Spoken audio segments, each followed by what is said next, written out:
Greetings, fellow animal lovers. Tiki here. And BlueDragonFive. And take a Wile too. And welcome to another bloodstained edition of Tiki's Universe! Yeah, that's right, folks. It's the show where we compile and talk about a variety, an umbrella, if you will, of different animated programming currently on the air. Jacob, you and I, we really need to get cracking on the last few episodes of My Little Murphy's Law, but we do that. Covered Star vs. Force of Evil, Steven Universe, of course, DuckTales coming up soon, woohoo indeed. But this time we're talking about Samurai Jack, and my God, folks, I'm just going to make a bold statement right off the bat, gentlemen. I'm going to make a bold statement. Out of every episode we've covered on Tiki's Universe, at least in 2017, this might be my favorite. I've really liked the past two episodes of Samurai Jack. I think this is the first masterpiece of an episode that we've had in season 5. This is what really kind of lived up to the promise of like the dark and grittiness, the amplified violence, but also the powerful storytelling. This episode had it all for me. I'm in love with this episode. It's incredibly artistic. It's brutal. It's like physically painful to watch it sometimes. You just have to cringe, especially the knife bit, which we'll get to. But this is exactly how a reboot should be done. It's basically like, the Powerpuff Girls 2016 should just be like taking. Well, no, they should just cancel Powerpuff Girls 2016, and then any other future Cartoon Network show should be taking notes on this, because this is fantastic. What do you guys think? Are you in the same camp as me? Well, I'm not really going on the. It's really hard. We're so early into it, Teague. I'm kind of still reserving the kind of saying which one's the best one yet, because again, I love all three almost equally, but I think they're all really spectacular. This to me does feel like the briefest, though. But again, it has fantastic action. Again, we built to a wonderful climax. We got some great pathos, though. But I don't know. I really love the structure of the other two, though. That's what's kind of getting me kind of a little divided, because that's why I really can't choose. You get really strong structure for the first two, really strong, like kind of steel reintroduction of Jack. And then episode 1, we got some great kind of like, okay, now we're starting off our main story with 2, and now we're just like, okay, this is like just like. Now we're fully in what this new show is going to, kind of our new story now. Jacob, what's your verdict? Don't get me wrong, this episode is amazing and the word.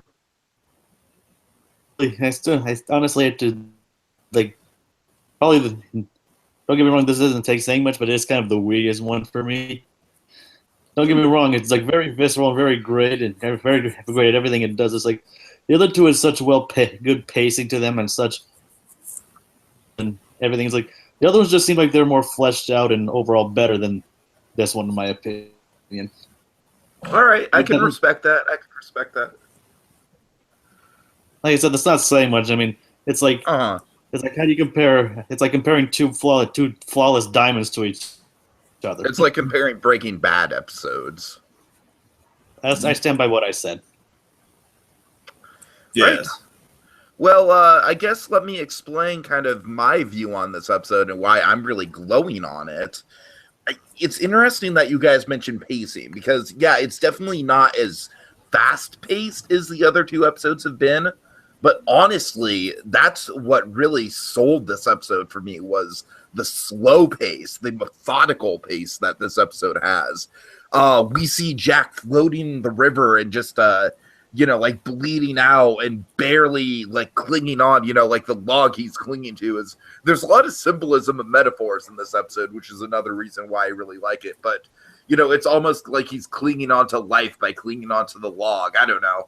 And this episode uses silence really well. It uses blank spaces really well. And I feel like this episode so far, out of the 3 we've had, for me personally, has been kind of the best transition of some of the most artistic stuff that I admire about the original Samurai Jack, which is, again, mostly in the use of silence and the use of white space. And also just kind of the gritty kind of Logan quality to it, like the visceral action and just the painfulness of Jack bleeding out. So that's where I'm at. I don't know. Well, again, Tiki, I have nothing against the pacing. I'm just saying, again, I love the structure of if episode 2, for example, feels like a really great kind of it feels like a well-rounded. I'm not saying this one isn't well-rounded. I'm just saying I like how it has the beginning with Aku's kind of the framing device of okay, Aku has no idea what's going on. Then we end on this really great dramatic moment for Jack. I'm just saying structurally, pacing-wise, believe me, Samurai Jack in the past when they take their time and stuff, that's also really cool too. And this episode has that in spades, and that has a wonderful quality. This one, but again, it's like this one really hinges on the stuff set up in the first two, and it wonderfully continues on that story. I just feel like, and again, it's kind of really hard to compare them for me. Okay, that's fair. That's fair. And nothing against the pacing by any means. Again, I'm all for a slow-paced, deep episode. And I guess like Dragon was to elaborate on what Dragon was saying. I kind of agree. Like the first and second one told more complete stories on that stand on their own. Well, you need to know what happened. I mean, I'm sure the entire season is a bad thing, but it's like, okay, what did he do? What happened? I mean, like, you get what I'm saying, right? I mean, it just like it. I relied too much on previous knowledge, and maybe not where I'm going with it. It's like the story's not as complete, like not as like a 3-story structure, not necessarily a kind of jar in comparison in a way. I mean, in a way, this episode almost feels like 2 episodes. It feels like an episode A and B, where part 1 is probably like I think both parts are really good.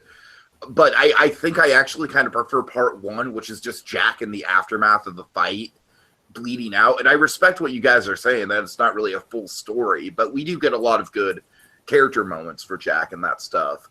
Yeah. Then, of course, part 2 is the great sort of like part 2 switches gears, and it's kind of like the, the action-driven set piece. Yeah, well, speaking to like the image that's on screen right now, it's kind of a big crux of this episode, and the big thing you're hitting upon, Tiki, a really great quality of this episode. We have the gritty reality of Jack's recovery from episode 2. Jack, and I love this in the opening scenes when he's floating down the river, because one right off the bat, it's like such an eerie image of the blood kind of surrounding Jack as he's traveling downstream. And of course, this is for a plot reason that this is what the daughters of Aku are going to be tracking, kind of this blood trail that will be kind of washing up on things as Jack kind of crosses them. But I love, too, the symbolic nature of it, that Jack quite literally has blood on his hands from killing one of the daughters of Aku, and this is expressed visually and realistically as he floats down the river. And this, like I said, honestly, I think I love the symbolism in this episode. I mean, some of it is a little on the nose, but I think in a visual medium like animation, sometimes on the nose is a good thing.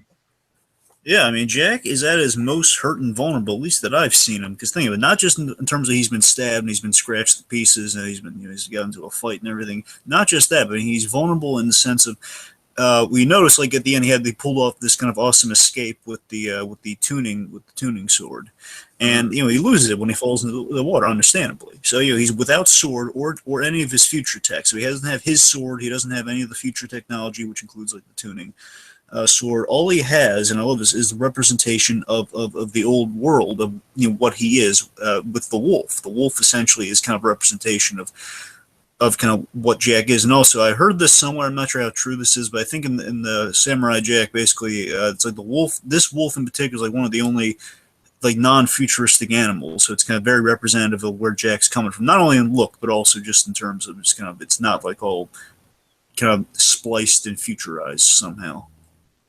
Okay, so speaking of the wolf, of course, the first time we see it is very much in the same sort of, there's so many parallels between the wolf and Jack here. Of course, we assumed the wolf was dead last episode. Thankfully, it was not. Right. Of course, the most obvious parallel being they're both battle scarred. They're both beaten, bruised, and covered in silhouetted blood. Yeah. So let's speak to this. One of the most intense moments of the whole episode, at least I think the moment that got everyone. Say something here. Yeah. It is very stylistically reminiscent of Sin City here. Yeah, Yes. I can see that. Yeah. Yes. Black and white splashes of red is the color. Yeah. And I mean the comic book.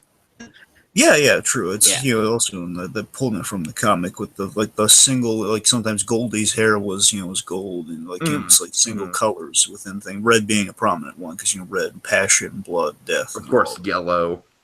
Yes. That yellow bastard. Yep. So let's see. So again, I think the most intense sequence of the whole episode, I think it got everyone cringing, like Tiki says. Of course, the super realistic, and again, I love it so how direct it is, like the knife removal. Yeah, yeah. Can we just say how creepy that looks right there? Yes, it is really creepy. Now let me harken on this moment for again. There's such a chilling visual of the red and black Jack because one, it's symbolically more in line with Aku, until he bonds with the wolf, which kind of returns him to his former self as the episode goes on. Because right here, like the two of them see each other, all kind of black when coated in red. I'm not saying that's purely Aku's colors. I'm just saying again, it's like samurai, formerly being kind of the white garbed samurai, now is just complete black and blood cover. It's just again more in line with darkness and evil, and again blood on his hands. And as the wolf kind of heals him and represents him slowly getting back to who he was again, he's more cleaned up and he's more more healed. So I like that's kind of the wolf ushered in that former self. Yeah, definitely. Mm-hmm. I'm sorry, just to go back to the knife, you're absolutely right. It's just the matter of factness of it. It doesn't last more than like maybe 10 seconds at the most, but it's most intense 10 seconds ever. Exactly. It's the sound design. Yeah, the sound and design. Phil Lamar's performance too, man. That's a hard thing in animation because constantly in animation people do like kind of these ADR sessions where they have to add the oofs, ugs, and everything. And in this case, you have to act so much this really sell like, oh god, he's like taking this knife out of them too. And I love like the different shades. It's so icky. It's the different shades of blood as it's coming out, and it's like again, I love the detail of all the sweat coming down Jack's face, and then he just passes out from all the pain after he removes the thing. So I love that detail as well. That's very realistic. Because initially I thought he just lost it when he was in the river because he was kind of obscured, but then the reveal oh god, that's no wonder. You can't forget what happens in between that the cave scene and this scene, the return of Jack's inner psyche. Yes, let's get to that. And again, we're doing it differently each time, and what's so eerie about this one, again, this is what I'm saying. I like to call this Joker Jack. Joker. I'm really the only one who sees a resemblance to the Joker. He's like always smiling, and he wants to see the world burn and whatnot. I saw something a little bit more like he's evil and exaggerated like Aku. Yet again, it's Jack. Okay, well, yeah, like it's definitely Aku. Yeah, for sure. But I'm just saying stylistically, it's a little Joker-esque as well. I don't know. Maybe I'm reaching with that. I think I am, obviously. But anyways. But this was a brilliant move of the episode. Again, we do I love how we keep evolving this, and most likely going to be doing different versions of this as it goes on. That's an assumption. I don't know for certain, but I'm saying the first time we saw it was very much a realistic version of Jack's id, as Jacob puts it. Jack's maybe id, like Jack's as we go on, it'll get more and more like Aku. That would be interesting. Again, it's depending like how desperate and like how much trauma Jack goes through psychologically. We'll see. Maybe that's going to exaggerate more and more. Because right now, what I love about the id in this episode is that the first one was like processing Jack kind of contemplating life and that his own life, that he should end it all. Here, he's processing others' lives. Yes.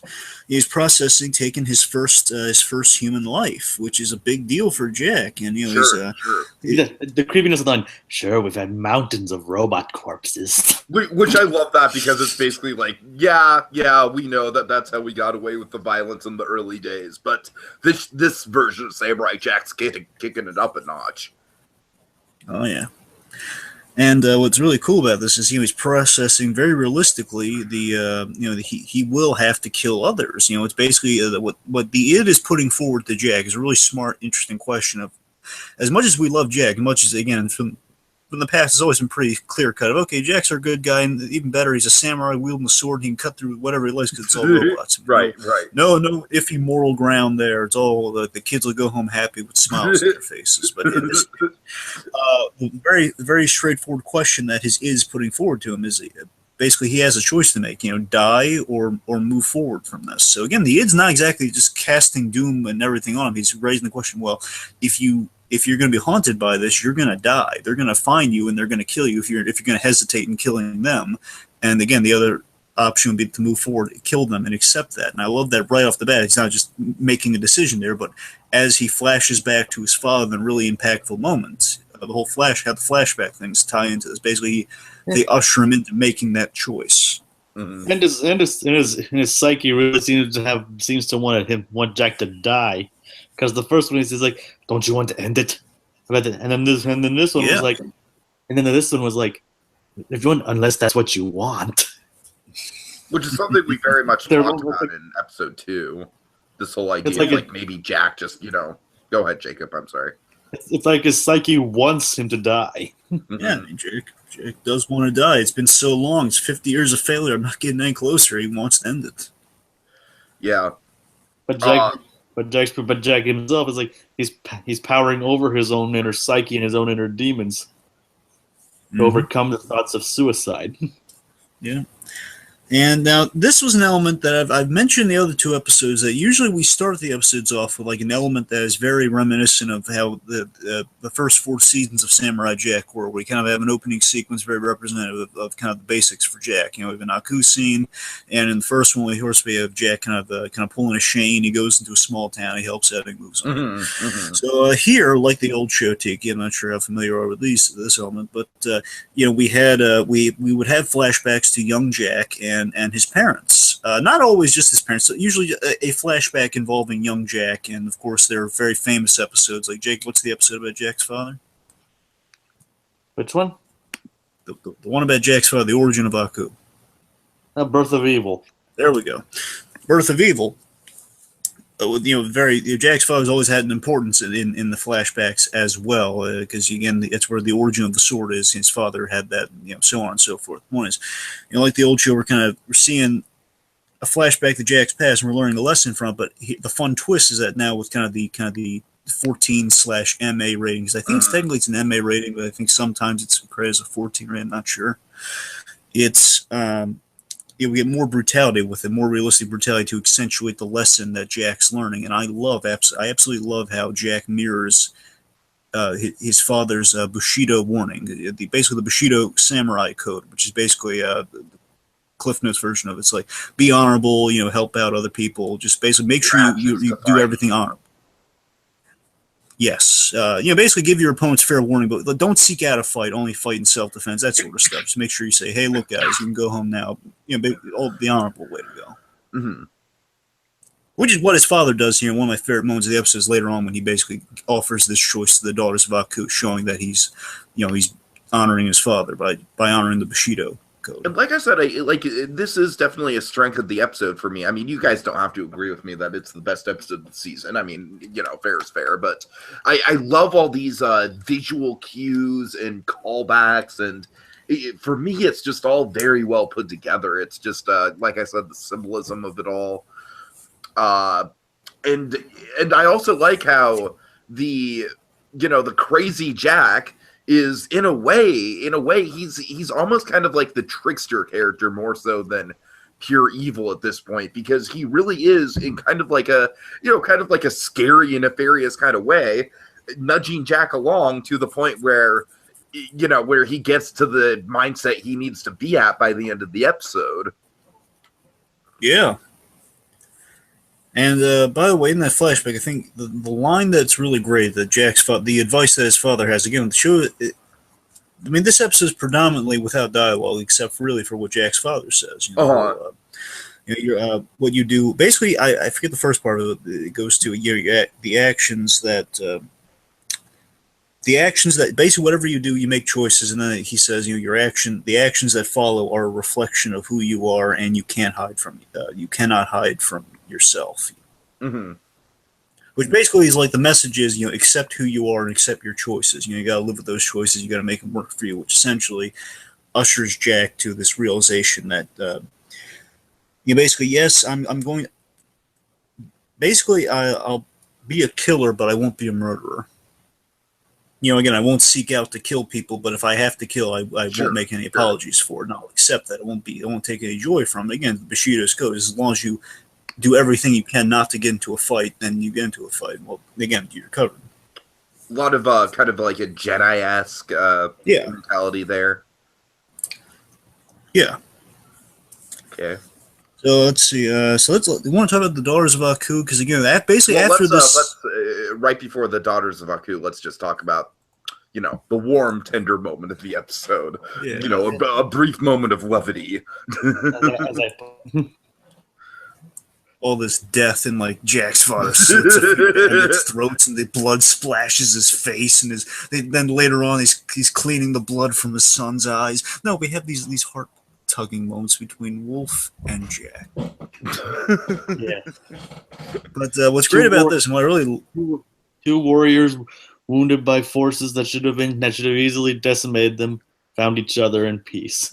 Yeah, which is really sweet. And what's cool about this, too, what I really loved about him meeting this wolf and just what this cave stuff was, again, it's another element harkening back to the show. This is where Jack would kind of make an acquaintance. He would just kind of run to someone and kind of have, kind of bond with someone he's met in his travels, and then he would learn from them, or he'd be better after moving on from this interaction.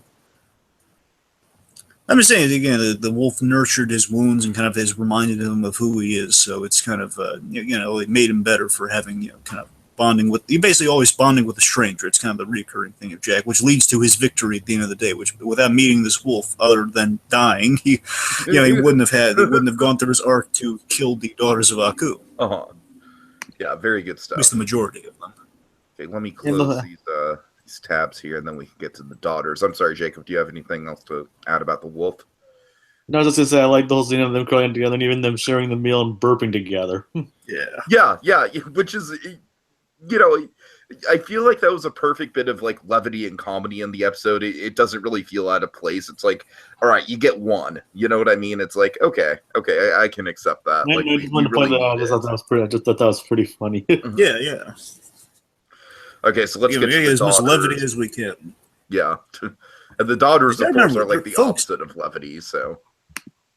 Well, it's gonna. Okay. You only get one.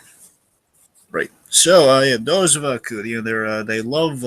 I love how we're tracking them meeting up with Jack after we've kind of set the breadcrumb trail with Jack kind of washing ashore and just kind of. By the way, remember the hallucinogenic frog bit where he hallucinates the frog with his own voice, just talking. You have to move. They're coming. Yeah, so again, I love the Daughters of Aku. They're tracking him. We're meeting up because the idea is they were buried in all that rubble. So it probably took him as long as Jack kind of went downriver to get out. So it probably took him at least a day to get out of there. Yeah, that's another strong point of the episode. It has a very realistic sense of timing to it. Yeah. I have to agree. And the first thing you see from them is them dragging out their fallen comrade. All they say is, "Death is failure." It's like they only dragged her out to insult her. That's right. It's like, hey, she represents what failure is. Let's not do what she did. They could have just easily left her inside there. Why'd they feel the need to drag her out? Exactly. It's just to prove a point. It's like it's kind of their twisted version of a Bushido code. This is like the code of warnings. The code of Aku. Don't be a screw up. Don't die. Yeah. Dying equals not good. You at least refrain from dying until you kill the samurai. Yes. Yeah. If you could hold all deaths until the end. If you could just not die for me, that'd be great. Yeah. All right. But speaking to this, we actually get to hear the Daughters of Aku speak a lot more than they have in the other two episodes. So here's something interesting about the voice acting. Initially, I thought it was all one voice actress, but it's actually kind of a mixture of two, but they're all doing the same sort of voice. Basically, Tara Strong is the majority of the Daughters of Aku. Uh-huh.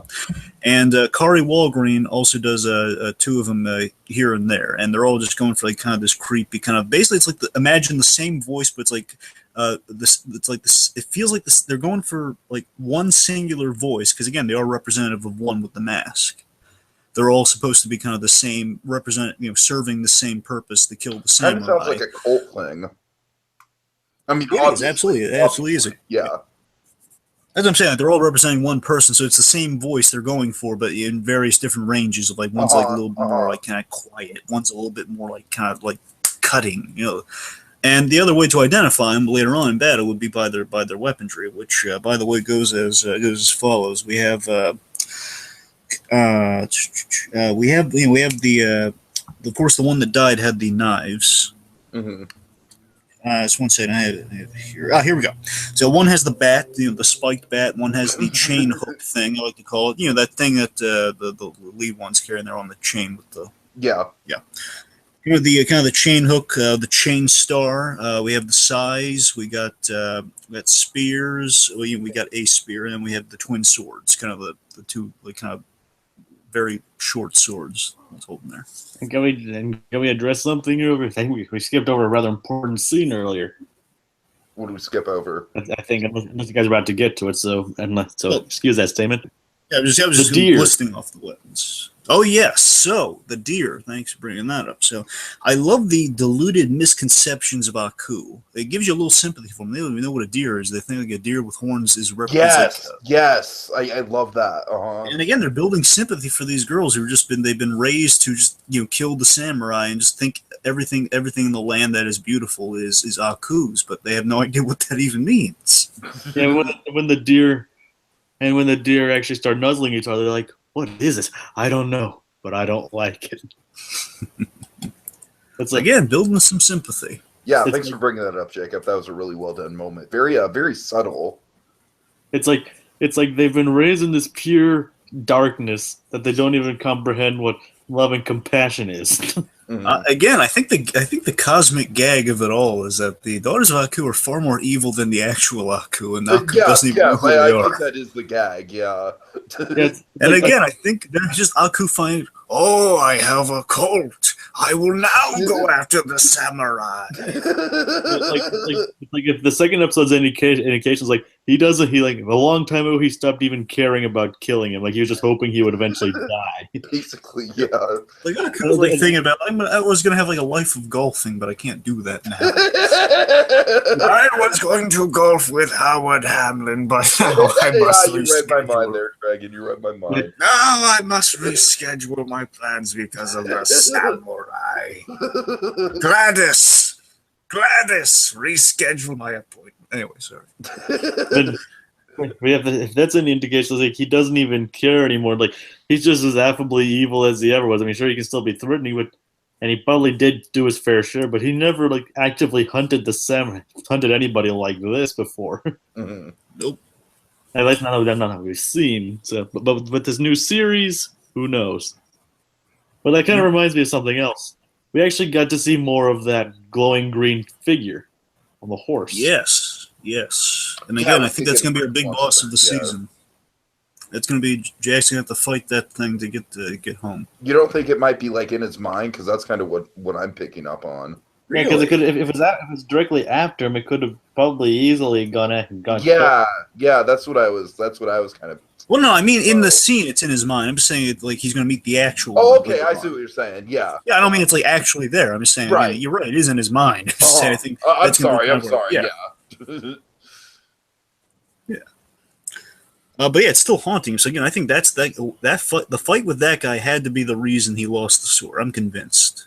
Oh, I like that. I'm still convinced because the lighting was green in that scene where he lost the sword. It's got. I'm gonna be surprised if it's not. But again, I've been wrong on a few things. So it's always speculative. Like we were speculating that Aku was dead. So yeah, we can. Well, we can be off if not that. dead, then it could be like a spirit of the sword haunting him or something.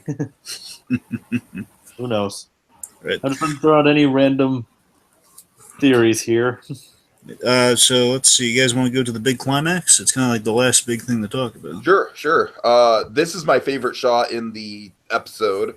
I love the use of the white space.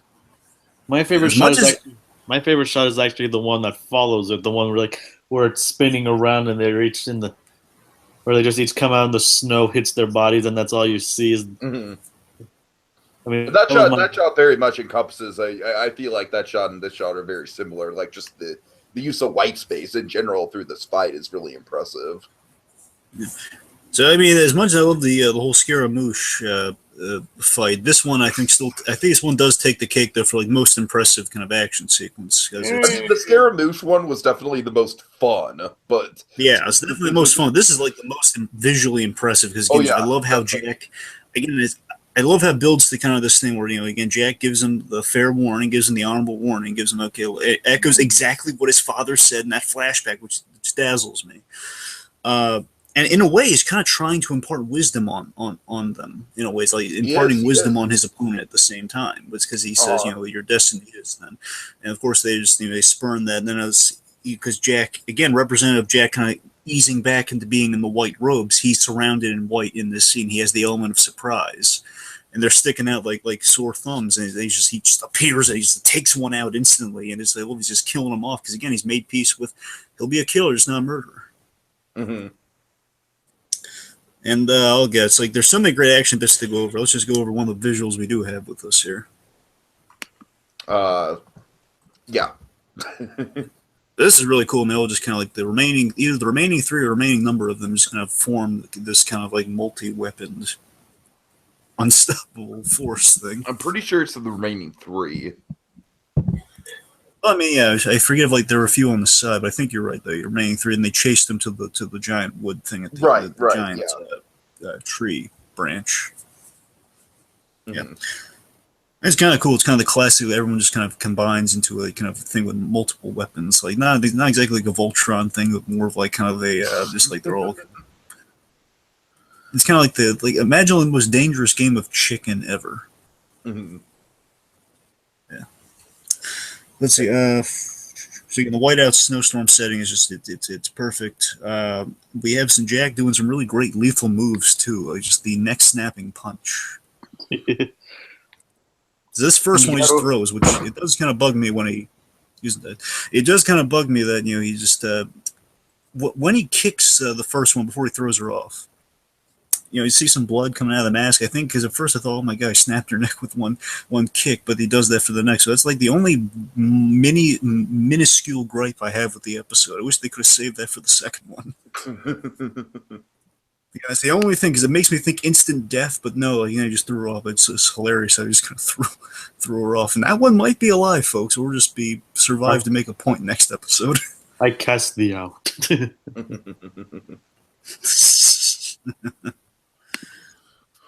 Of course, we get the neck snap and punch, and then we have just the callous drop of Ashi. How's that go, Tiki? There's a cool shot for you. Yeah. So you guys want to weigh in on some of this? I mean, I don't really have much to say, because I mean, it's just visually very stunning. I like how, the fight. I think one of the things I really like about the action in this season is it very much takes on the same philosophy that Logan took on, in that it's brutal. And we as fans, it's kind of like exactly what we wanted from a more grown-up version of Samurai Jack. However, it's so brutal that at certain points, it's almost kind of like tough to watch. It's like visceral, you know what I mean? It's like you can kind of feel the pain of the blows. Especially on Jack. Yeah, it's definitely exemplified with Jack for sure. But even with the with the Daughters of Aku, I mean, you don't necessarily feel the pain as much, but it's still very, at least very visually striking the way that he, the way that he takes down each of them. I think it's very telling how in this moment here where Jack just kind of he holds Ashi's basically the kind of the star chain thing is kind of wrapped around. He kind of caught it in midair and she's kind of holding it. And basically, as she's kind of in her last breath saying, I will kill you, will die, samurai, just kind of going on and on about her deluded cult fantasy. It's like he just unwraps that thing without even looking at her or anything. It's like I don't want to hear her talk anymore. Exactly. And I think the old Jack might have tried to kind of set things right, but in this case, there's nothing I can say that's going to change.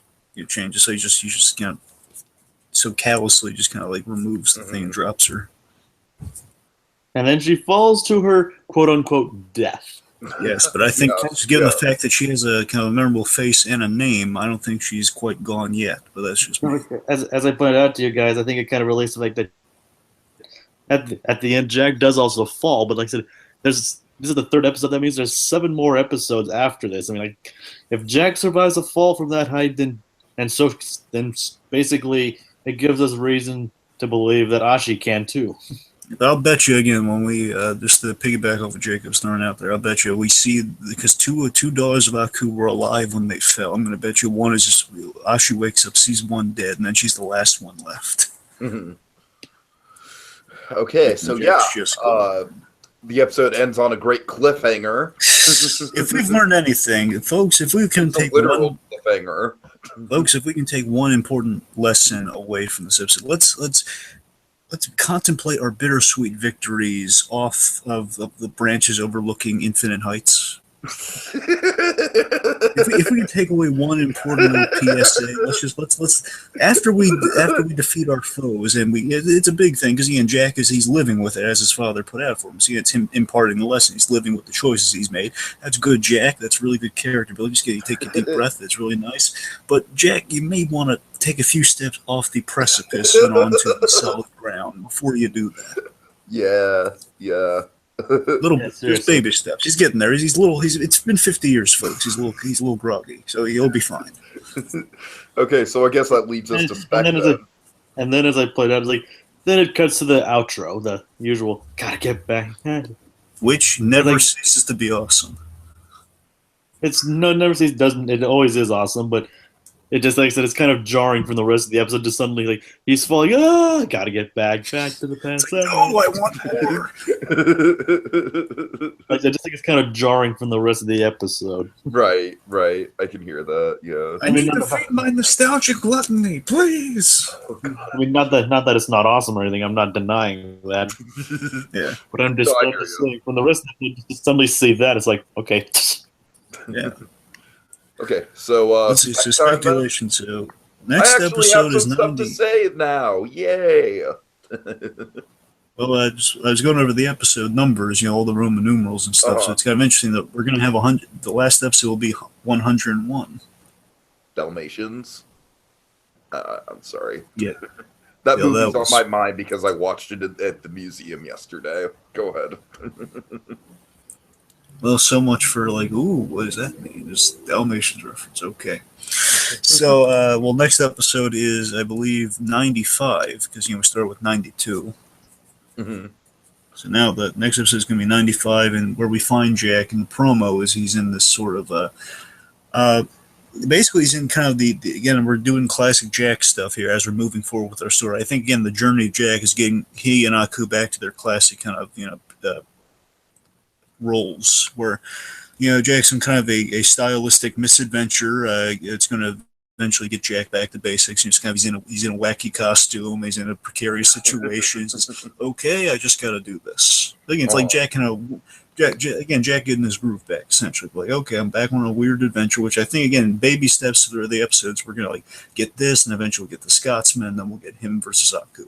It'll be all building towards that sort of stuff. Okay, I think the Daughters of Aku storyline is going to last until the midway point in the season, at which point we're going to slowly transition into Aku becoming a legitimate threat again. He's always again. I thought you said. I know he's always a legitimate threat, but I'm just saying, Aku away from basically his upper management position and into okay, you know what? This samurai needs to die. I thought you're gonna be the legitimate threat, without saying the again. I was again, he's always been.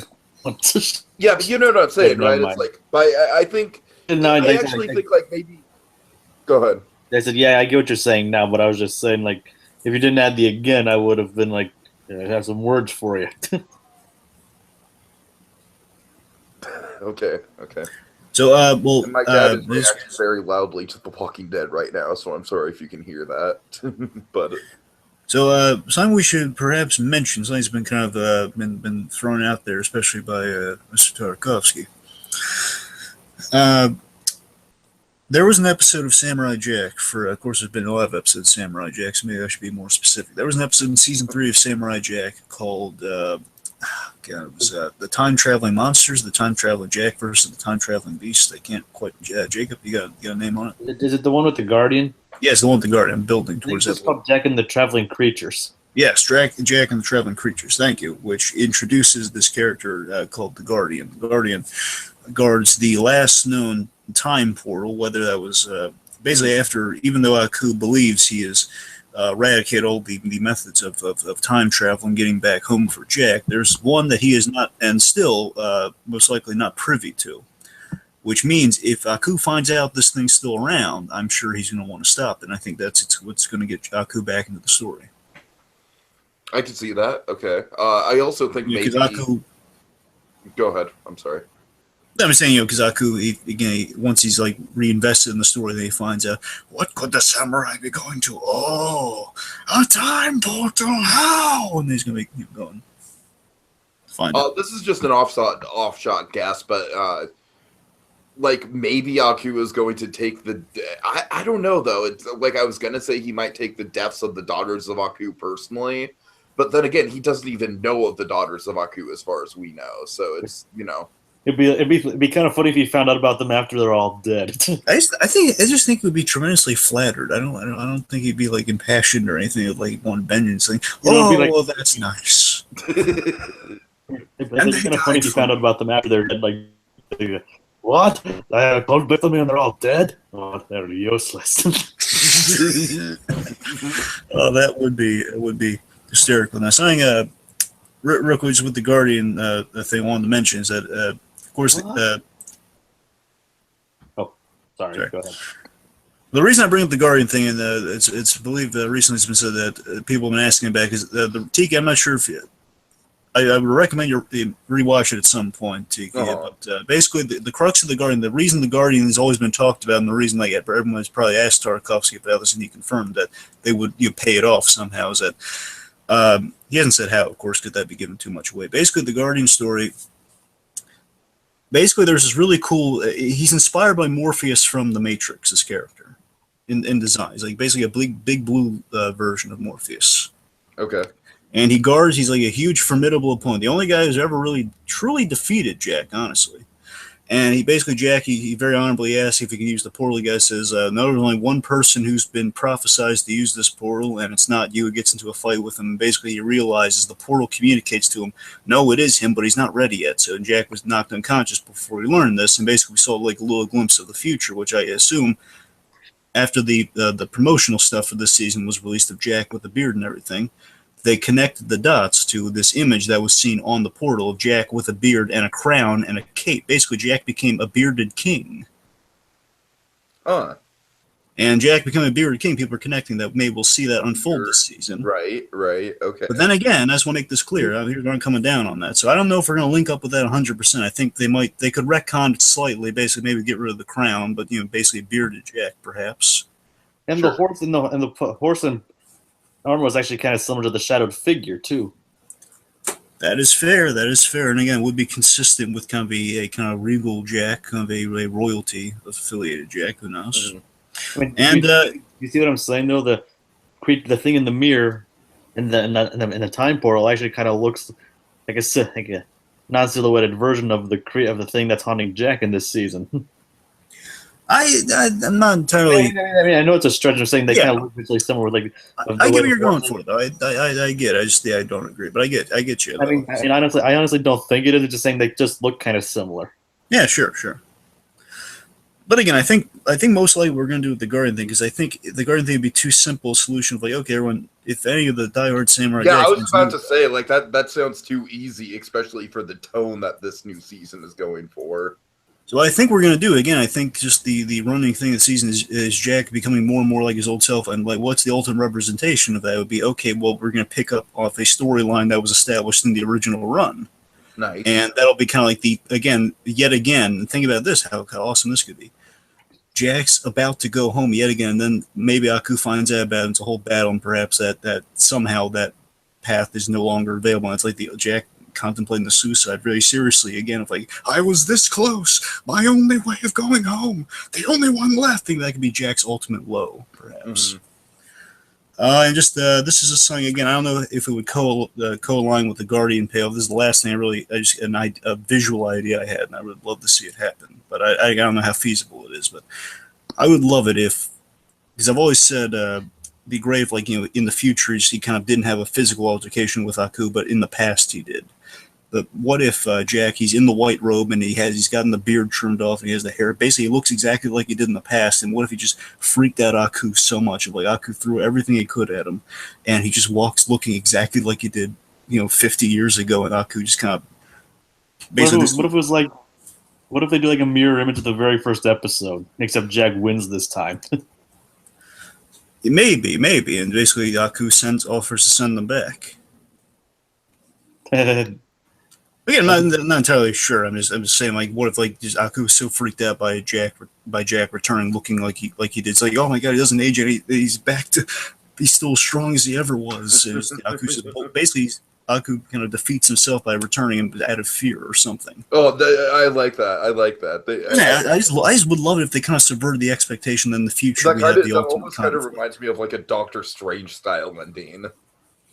As I said, that's kind of something like the old Aku would do. I mean, like in the original series, I'm not sure if they'd pull that off here. I mean, they very well might. Who knows? Yeah, that's fair. I mean, this entire series season so far is about like defying the expectations of what's come to be Samurai Jack. Yeah. Who knows? Yeah, but then again, I think we're all expecting like a big giant confrontation between Aku and Jack. So. And they'd kind of be missing an opportunity if they kind of didn't have one. Yeah, but it'd also be subverting an expectation if they didn't have one. Well, I mean, I'm not denying that. All right. Yeah, I'm just thinking kind of like sort of like the Kubo thing of like, well, let's not just slay the villain, let's just have our guy return. And like basically the villain's like completely defied his expectations of like, maybe he learns we seeded this. Aku learns that okay, Jack doesn't have his sword, which will promote him, which will basically get Aku thinking he could finally defeat the samurai. And in the end, Jack appears as he always has with the sword. And like Aku is completely boned, and he just says he's defeated. He accepts this. Okay, any other spec, guys? No. All right, I'll get right into my final thoughts then. I'll keep it brief because I outlined a lot of my thoughts in the beginning. But yeah, like I said, folks, I mean, I'm not trying to say that Jacob and Dragon are trying to like badmouth the episode by any means. I know you guys totally aren't. I totally know you aren't. But I love this episode, like I said, just because of the artistry of it, the symbolism. Like it might be minimal on plot, but I think the minimalist style in general with the episode really elevates it. Don't get me wrong. Some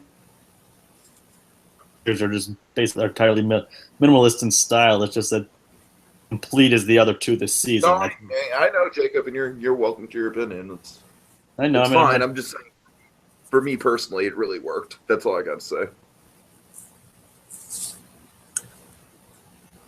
Like I said, comparing this episode to the others is like comparing flawless gemstones to each other. It's like hard to find like say one's better than the other. Right. So what are your final thoughts? Well, I mean, like that's pretty much it. I mean, like we pretty much covered what we wanted to say throughout this entire episode. Like, Samurai this season continues to show that it still holds many surprises after this many years, and if this keeps getting more and more surprising as the series ride. Yeah. Again, for me, this one is yet another really strong episode. I really like how we're just kind of. I love how we're ushering into kind of the getting Jack back to where it was, but at the same time we're not losing any development. But like we're developing him as it's becoming like a full circle story in a way. But Jack's going through like a really gritty experience here. He's going through like great dramatic change, and I think what's so kind of interesting is that these dramatic changes are still kind of centered by the past, quite literally in this case, him thinking back to what is the lessons that his father imparted upon him, which are kind of making him a better person as he's going forward. So again, it's like it's a dark lesson he's learning here that you're going to have to kill people. You're a samurai, basically. You're a Japanese soldier, essentially. Mm-hmm. It's going to happen, and you got to accept that. So it's like a big, heavy lesson that Jack learns this episode. And again, I love that we're still finding great stories to tell with Jack. It's like the one really barb you could have against the series of Samurai Jack is that it's a story without an ending. Well, because now we're ending it. Now we're telling this story that's not just going to be that's kind of the great thing of telling this last season. You're going to have a direct ending, which means now we can really kind of weigh in on the stuff that we've learned, and we can kind of play on those expectations, and we can make every minute of this kind of last 10 episode arc count in a way. And I think they're really doing that in spades, and it's very impressive. It still has all the quality of everything that's come before, but it's been plus, not just because it's dark, not just because it's violent, because it's well crafted, because it's entertaining, and because it's very obviously Samurai Jack. All right, folks. Well, thanks for joining us, and until next week when we return to talk about even more Samurai Jack. Oh, Jack. He's got to get back. Back to the past. Samurai Jack. Jack.